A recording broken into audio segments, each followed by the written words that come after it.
brandnya juga sudah ngajak iklan begitu, kasih mereka dokumen. Untuk apa? Perjanjian, jangan sampai keranjang diganti. Keranjang ganti tuntut deh kalau perlu. Huru-hara terjadi lagi di TikTok. Barusan lihat beberapa VT, ada yang ngomongin ya hal-hal yang cukup mencengangkan. Tapi menurut Akang sih ini kayaknya perlu juga kita bahas di sini, dan ini kayaknya seru banget deh buat kamu-kamu yang baru aja terjun di TikTok affiliate atau mungkin yang udah lama tapi masih gitu-gitu aja.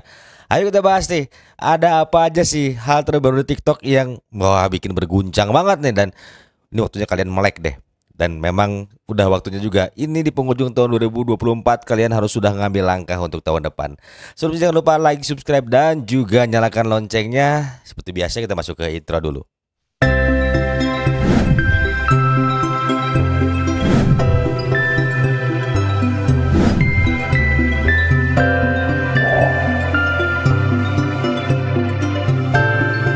Assalamualaikum warahmatullahi wabarakatuh. Sebentar, kurang tinggi. Nah, kurang tengah lagi. Nah, kemarin teman-teman ya, Kang tuh sempat lihat di salah satu konten itu, salah satu termasuk kreator favorit Akang juga, karena beliau cukup enak untuk ngejelasinnya, dan kemudian juga beliau juga orang yang menurut Akang sih sering ngasih insight buat teman-teman pemula. Tapi tahu nggak sih kalau sekarang tuh TikTok lagi diguncang. Diguncang apa nih? Diguncang beberapa hal. Dan yang paling menarik di nomor 3 ini sangat-sangat mengejutkan sekali. Jadi apakah sebenarnya TikTok affiliate ini masih menguntungkan atau enggak sih? Tapi kayaknya Akang juga harus ungkapkan alasan Akang berhenti total di TikTok affiliate dan juga Shopee affiliate. Shopee ya, bukan Shopee. Nah, kita bahas aja yang pertama. Jadi yang pertama teman-teman ya, kemarin tuh ramai banget mengenai VT-VT cloningan. Nah, jadi dari awal tuh Akang sempat ngikutin juga, Akang tahu siapa orangnya, dan sempat juga mengingatkan beliau ya untuk tidak memberikan input kepada teman-teman yang baru aja terjun di sana, itu seperti membuat VT-VT clone. Seperti apa sih VT-VT clone itu? Jadi teman-teman semua perlu tahu. Jadi kita itu menduplikasi konten yang sama tanpa ada editing sekalipun, tanpa ada modifikasi pun sedikit dari sisi apapun ya teman-temannya. Nah, itu kan jadi problem banget nih, apalagi ketika ternyata untuk bikin VT cloningan yang cukup mudah banget itu di charge sebesar 100.000. Sebetulnya nggak ada masalah kalau misalnya memang setiap apa yang kita berikan kepada audiens itu ada nilai pertanggungjawabannya. Ya minimalnya pertanggungjawaban secara moral lah, bahwa kita itu bisa memberikan insight kepada mereka dan kemudian membuat mereka menjadi berkembang, atau minimalnya tidak berkembang pun mereka jadi tahu mana yang benar mana yang salah. Tapi pada kenyataannya adalah saat itu malah ditiru oleh banyak kreator-kreator lainnya, dan lebih parahnya lagi itu omsetnya Akang pikir itu editan ya, karena untuk mendapatkan omset sebesar itu per hari, Akang pribadi yang jalan di TikTok affiliate dari tahun 2022 untuk dapetin 10 juta pertama ya, omset itu setelah jalan konsisten selama 4 sampai 5 bulan. Itu pun live streamingnya gila-gilaan sampai 4 jam 5 jam ya teman-teman ya, tapi dibagi 3 waktu dan cukup capek banget melelahkan. Belum lagi sampel yang memang harus kita beli, belum lagi kita harus riset produk yang lagi trending. Nah, buat teman-teman juga udah harusnya melek ya, kalau ternyata di semua sosial media itu pasti ada aja orang-orang yang memanfaatkan ketidaktahuan kita sebagai pemula ketika terjun di affiliate marketer. Itu yang pertama dan memang harus betul-betul difikirkan oleh teman-teman ya. Dan yang kedua adalah ini sangat menarik sekali. Ketika kita ngonten faceless ya, karena memang dulu itu faceless sangat ramai sekali, dan sampai saat ini memang faceless sangat menarik sekali ya teman-teman ya, karena nggak perlu tampil wajah, kemudian kita juga bisa review produk. Nah, akhir-akhir ini juga ada berita yang mencengangkan bahwa ketika kita live di TikTok ataupun misalnya kita bikin konten tuh harus tampil wajah. Nah, apakah benar ketika kita tidak tampil wajah akan kena shadow ban atau bahkan terkena ban dari TikTok? Kalau menurut Akang sih dari dulu sudah ada yang seperti itu. Tapi alasan yang paling utama adalah ketika kita misalnya ngonten ya, entah dimanapun, kenapa sih harus tampil wajah? Salah satunya adalah untuk memberikan sebuah apa ya, menurut Akang legitimate ya. Jadi ini bahwa ini tuh saya loh kreatornya, saya loh yang bikin videonya, saya loh yang benar-benar punya video ini, dan ini wajah saya memperkenalkan diri saya. Memang bagi sebagian orang untuk tampil wajah itu agak cukup berat karena kerasa daripada ngomong di depan banyak orang, ngomong depan kamera lebih pusing. Pengalaman Akang ketika terjun awal-awal tanpa muka itu berat banget, sampai harus mikir sampai bermenit-menit untuk bicara depan kamera ya. Tidak seperti sekarang.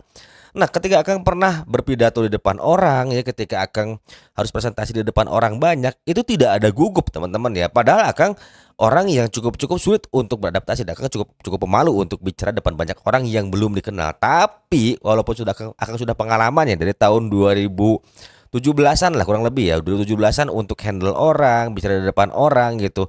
Terus tiba-tiba ngomong depan kamera susah banget. Tapi ternyata setelah dicari tahu, Akang pernah baca salah satu artikel tapi apa Akang lupa lagi. Nanti Akang coba cari lagi ya.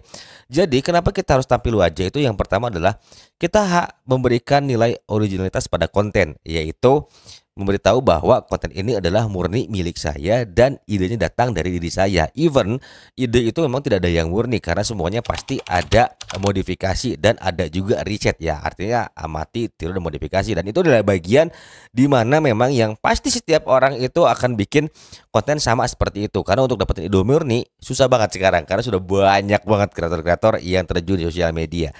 Nah, yang nomor 3 ini yang paling mengejutkan, bahwa sekarang ternyata katanya ada GMV yang dibatasi. Nah, kreator ini berbicara bahwa setiap harinya bisa dapat 200.000, 300.000. Nah, sudah selama 3 hari ini itu GMV-nya dibatasi. Itu hanya 100.000 per hari. Gimana nasibnya kalau memang ternyata semua itu dimainkan oleh sistem? Dan apakah TikTok affiliate itu masih menguntungkan? Kalau Akang pikir dari Akang mulai belajar digital marketing bulan September yang lalu, Akang sudah melihat potensi bahwa di affiliate marketer di e-commerce itu banyak gamesnya. Salah satunya adalah di mana ketika kita misalnya ingin mendapatkan uang yang cukup besar, itu mesti ada kerjasama dengan brand ya teman-teman ya. Karena bayangin begini loh, untuk mengeluarkan modal iklan, kalau teman-teman pernah beriklan di TikTok, itu nggak cukup cuman angka 100.000 rupiah saja kalau kita bermain di TikTok Ads.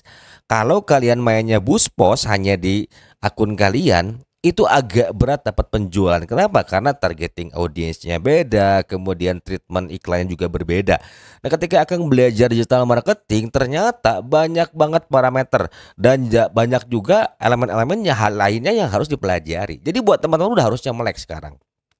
Ketika baru aja terjun, kita harus pintar memilih mentor. It's okay kalau kalian misalnya belum tahu, oke juga kalian kalau misalnya belum paham, setidaknya kalian cari insight. Insight seperti apa cara bikin konten, seperti apa cara memulai jualan, seperti apa cara mengenal audiens, seperti apa cara berjualan produk fisik ya teman-teman ya. Karena semua itu akan kembali lagi kepada fitur dan benefit yang didapatkan oleh calon audiens kita.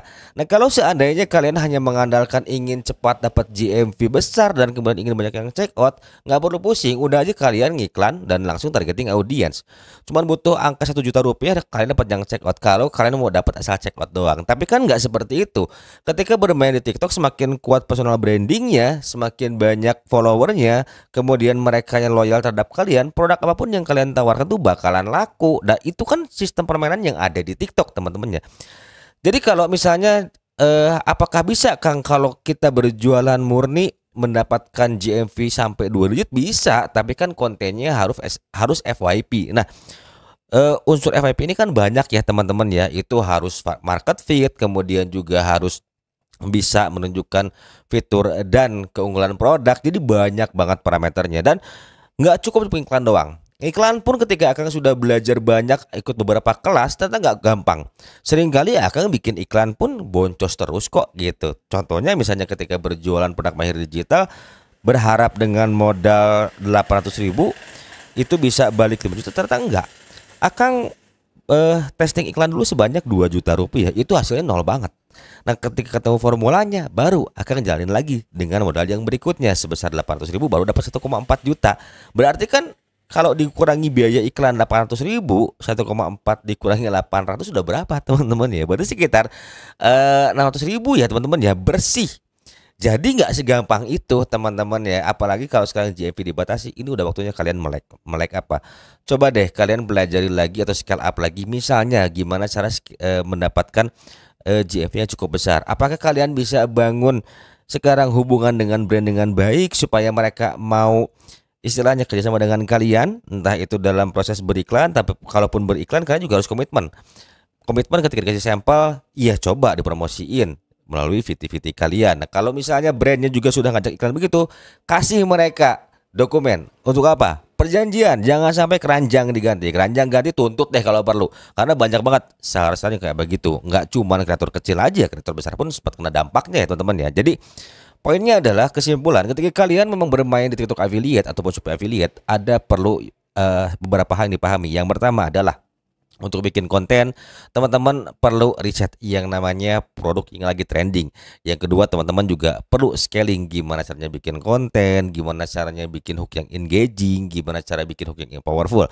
Yang berikutnya adalah kalian juga perlu tahu ketika ingin mendapatkan GMV yang cukup besar, tidak cukup effort dengan jalan sendiri saja, tapi kalian perlu membangun sebuah jaringan bersama brand dan juga penonton kalian. Nah, jadi ini hanya bagian informasi buat teman-teman semua, kontennya nggak panjang-panjang. Dan kalau kalian ingin bergabung dengan Akang di Wannabe Digital Academy sebagai kontributor artikel, insya Allah di tanggal 1 Januari nanti sudah bisa diakses. Teman-teman juga bisa daftar di sana jadi membernya. Insya Allah nanti kita bisa ngobrol di grup. Kira-kira artikel apa nih yang bisa bikin kalian mendapatkan cuan? Akang juga akan kasih rekomendasi.